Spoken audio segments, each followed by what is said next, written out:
Alright, ayan, good day mga kamukha. Nagbabalik again, KD35 Vlog. At syempre, para sa mga nagtatanong kung bakit hindi na ako nag-gold is losing dito sa ilog. Ayan, so andito tayo ngayon sa ilog. Ayan, so andito tayo sa ilog ngayon. At ang nangyari dito sa ilog ngayon na pinag-iislusan ko ay ganito na siya ngayon. Ayan, ay pakita ko sa inyo. Ayan, so ganyan na siya. Nagkabitak-bitak na. At ang isang main reason ko kaya hindi na ako nag-iislos ay yung source natin sa tubig. Ayan, kumonti na kumpara sa dati. Nung umpisa pa lang natin sa pag-iislos, malakas yung tubig dyan na nanggagaling. Pero ngayon, ayan, konti na lang siya. At hindi siya sapat para gamitin natin sa pag-iislos. Ayan, kahit yung pinakamaliit kong sluice box, hindi niya kakayanin tong ganitong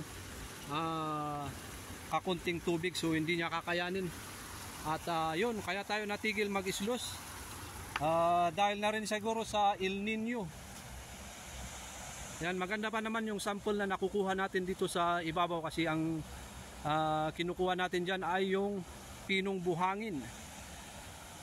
Yung tinatawag namin na budok. Ito, maganda pa naman yung sample nito.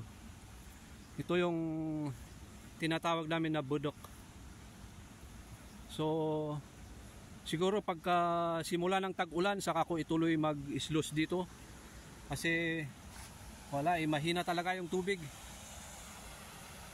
Buti kung may gamit tayong water pump.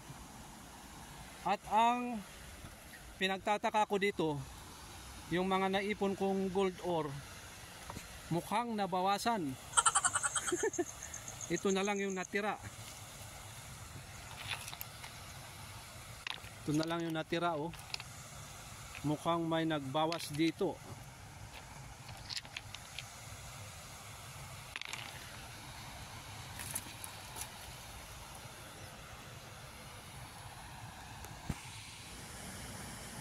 Okay, so ang gagawin natin ngayon ay kukuha tayo ng sample test dito.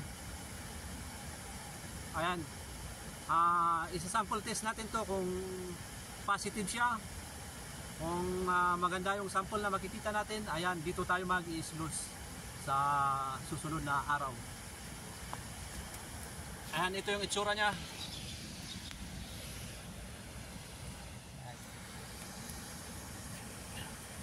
Nakalimutan ko yung stand ko kaya nahihirapan ako magpwesto ng camera.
Meron laman, meron siya pero pino.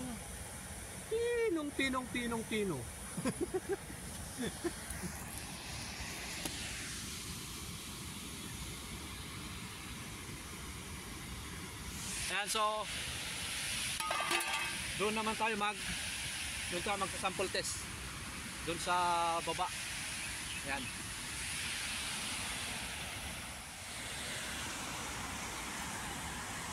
Ayan, so dyan tayo. Ito kasi is natrabaho na natin to sa day 16 to 17 dito sa bandang to. Ayan, na-sluice ko na to nung day 16 to day 17. At dito lang sa kabila yung hindi. Ayan, dito lang sa kabila. So kukuha tayo ng sample test dito. Ayan, gagawa tayo ng sample test dito. Titignan natin kung maganda-ganda yung sample na makukuha, at kung sakaling maganda yung makikita nating sample dito, ang mangyayari ay hahakutin natin yung i-sluice natin papunta doon sa may tubig, kasi dito sa bandang tuyong may tubig. Ito kasi sa kunti nga lang talaga. So doon magsimula tayo doon na kukuha ng sample test.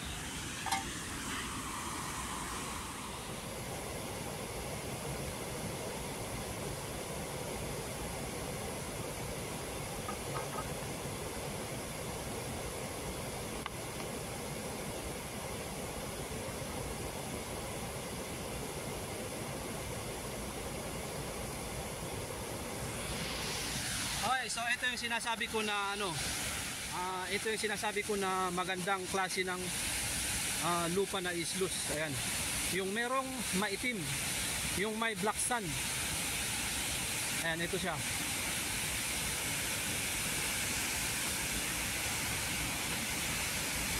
Ito yung may mga black sand. Ito yung magandang i-sluice. Ayan, pasensya na at nakalimutan ko yung CP stand ko. Ang hirap tuloy magpwesto ng camera. Yan. So dito tayo kukuha ng gagawa natin ng sample. Okay.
Ayan, so halos parehas lang din dun yung nakuha nating sample. So